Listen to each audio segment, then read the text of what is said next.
Hi, welcome to KJ and Tony Move to France. In today's video, we're going to share with you just how much money it takes to get approved to move to France. We're also going to share how to compare the cost of living in various parts of France.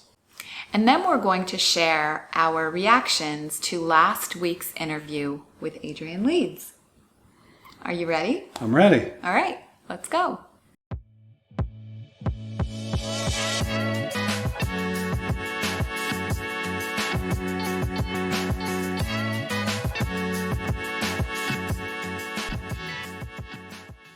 Okay, a big question that a lot of people have is how much am I going to need to move to France?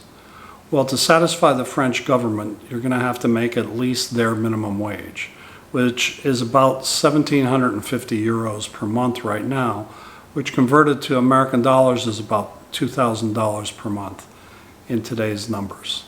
And I think that that is a legitimate concern for people. And I do think that a lot of people assume that they need a lot more money than they actually do in order to move to France. Because the truth is that's not really a lot of money to have to prove.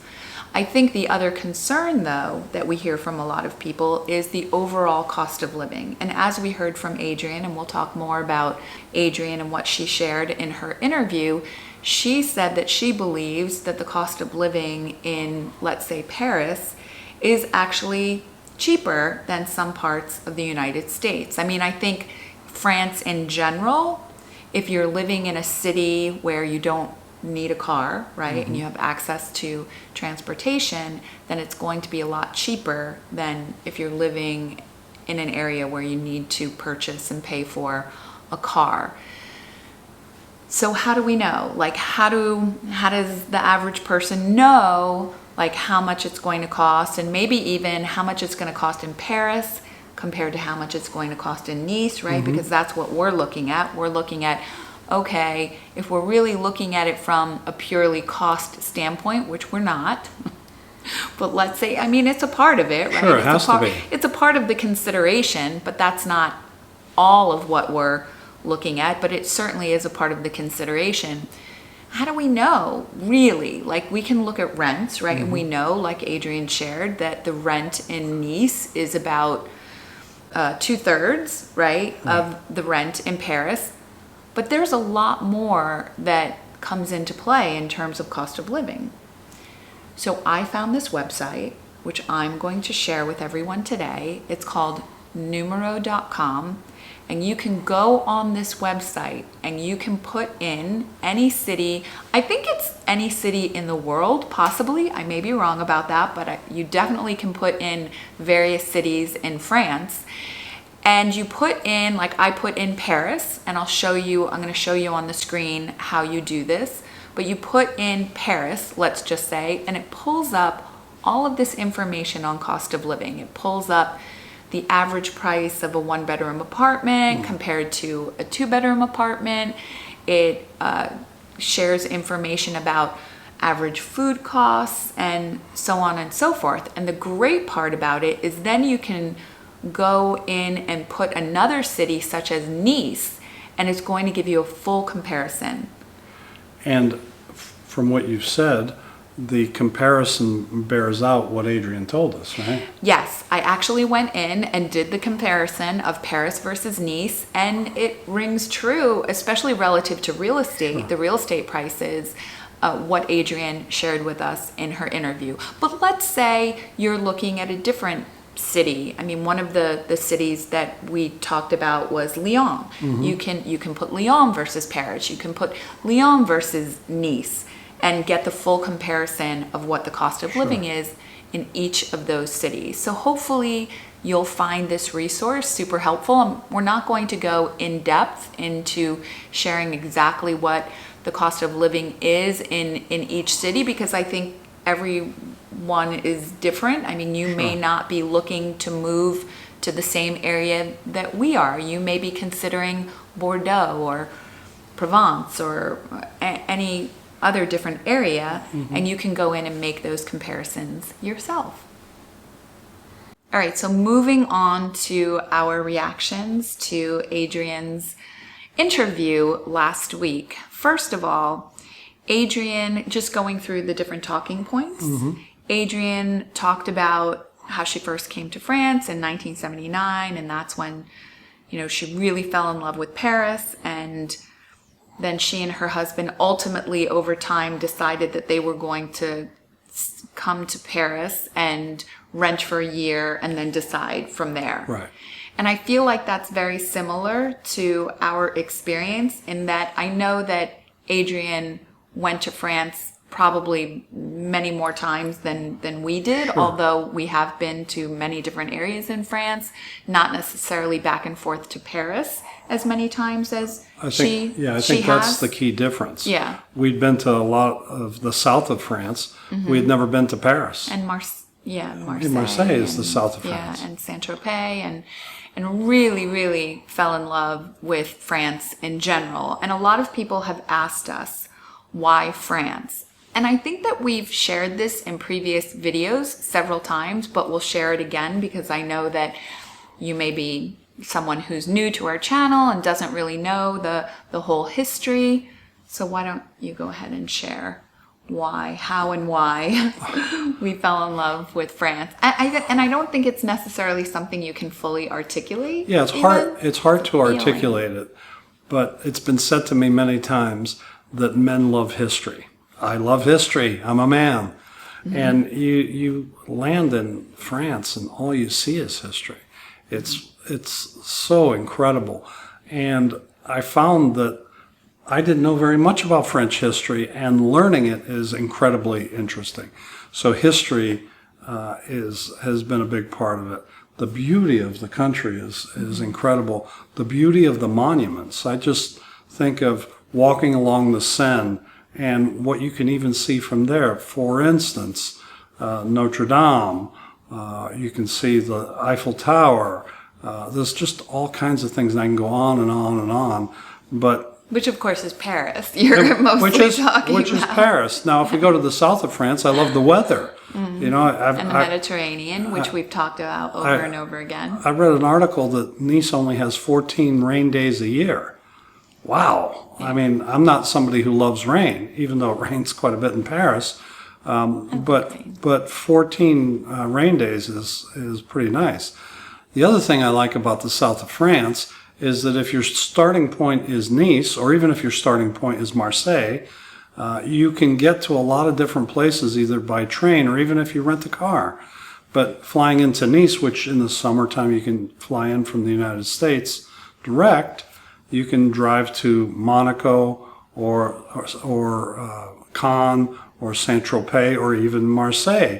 And the train system there is phenomenal and inexpensive. So those are some of the reasons I love France. Yeah, and we've talked about that over and over and over again. I think for me, it's much more emotional. Like the only way that I can truly describe it, I could tell you, oh, it's beautiful and this is great and that's great. But we could say that about various parts of the United States. We could say that about various parts of other places in Europe.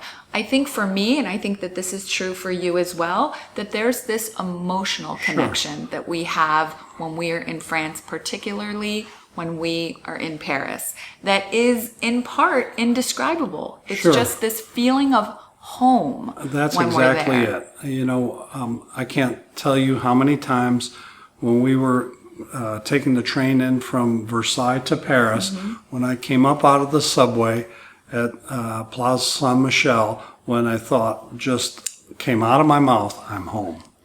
Exactly. That's really it. So, yeah. And that is, I think, in part, at least, what I heard from Adrian, is that she fell in love, and especially after living there for a year, and we have yet to do that. That's most likely the plan will be Paris, but we're still not confirming that quite yet because we are still looking at Nice.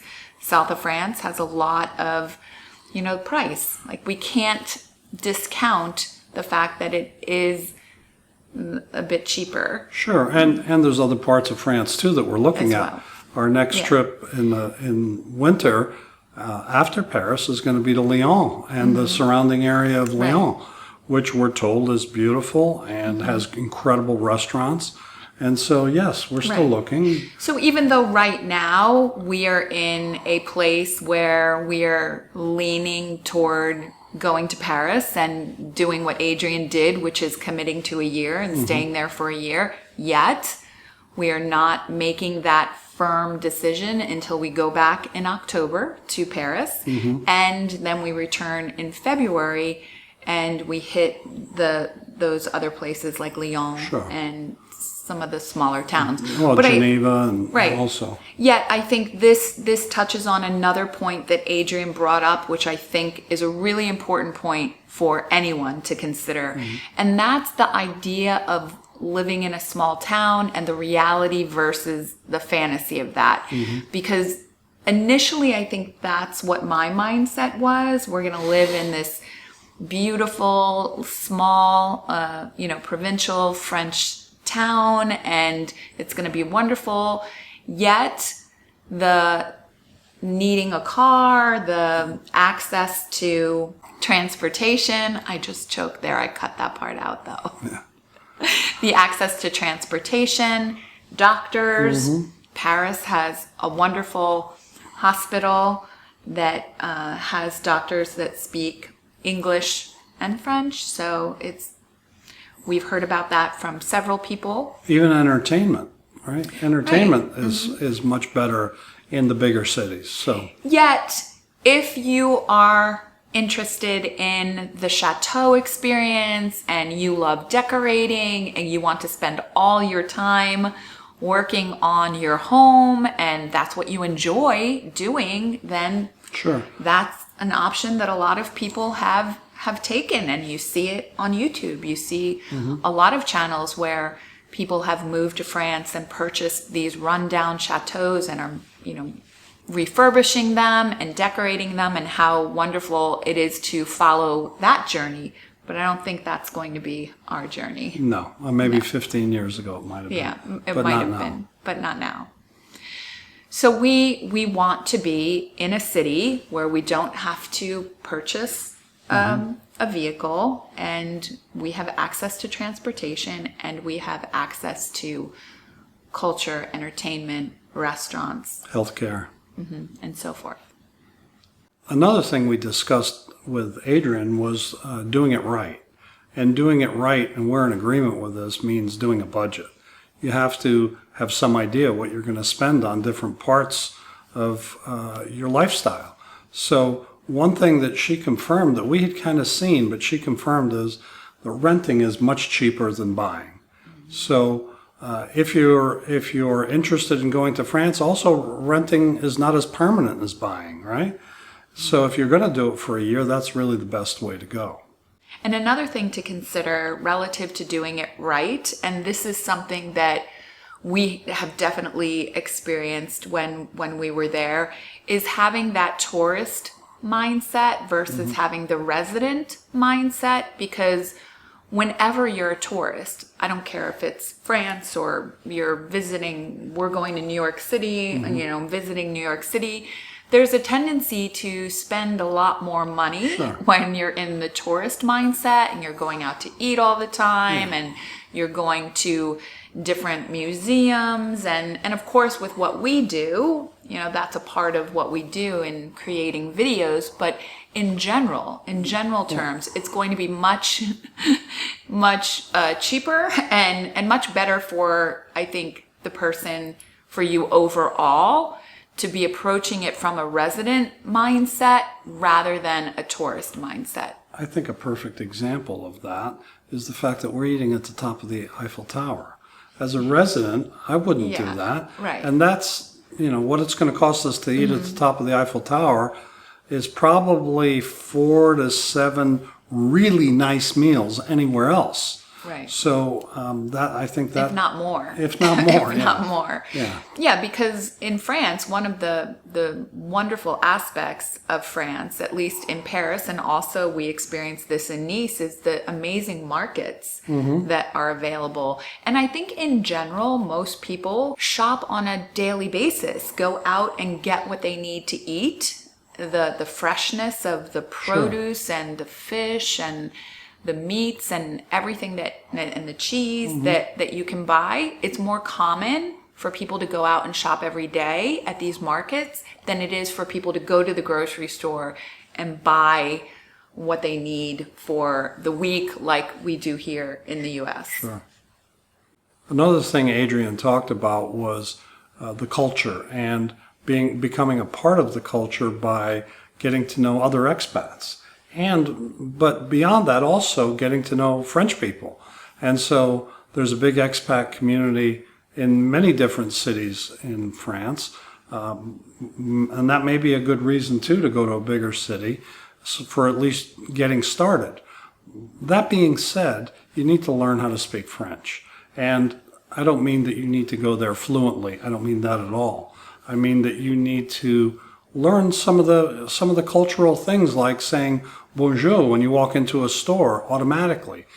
They look at you kind of askance if you don't say bonjour when you walk into a store. One thing about that, how do you feel as an American when you see a foreigner in the United States that can't speak English? Mm-hmm. That's how they may feel about us. Yeah, and has been here for years and still is unable to speak English. It's very difficult. It's very difficult to develop a relationship with that person. So to expect that we're going to go to France and sure, could we just, interact with expats and survive? Absolutely. But then you're not really truly living the French experience in its entirety. And I think you're really limiting yourself. So we are taking French lessons. We are, yes. And KJ is a little bit ahead of me. You've taken... Mm-hmm. I have taken 5. I'm up to 5 because it tells you earn certain stars when you achieve a certain number of classes. And we're doing our best. They recommend that you attend 3 classes a week as being ideal. And I'm up to doing 2 a week. 3 is just a little too hard. And when we say that we're learning, this is our second series. We've done this. We completed a series about 2 months ago, and now we're doing it again. Yeah. And we're going to continue to do it until we get to a level we feel comfortable with. And I think that when we go there for a year, if we get there and can communicate, I think we'll pick up the rest of the language very easily. Right. Yes. And we're using a program called Lingoda. And I highly recommend it. It's awesome. I feel like I've picked it up much more quickly. And it's probably because we had the foundation of the other course to build upon.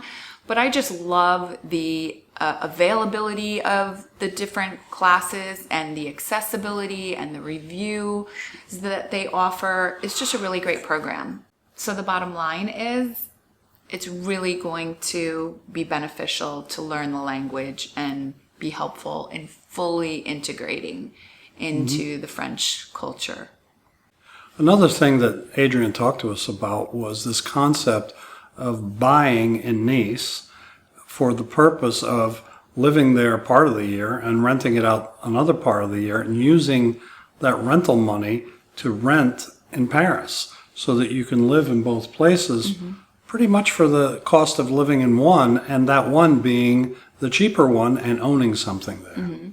One of the things, though, that I don't think that she mentioned as a part of the interview, I could be wrong, but I don't think she mentioned the fractional shares, which is another way that you can experience living in France, yet not committing a whole lot of money, like having a fraction of a property. So you buy into the property as I understand it.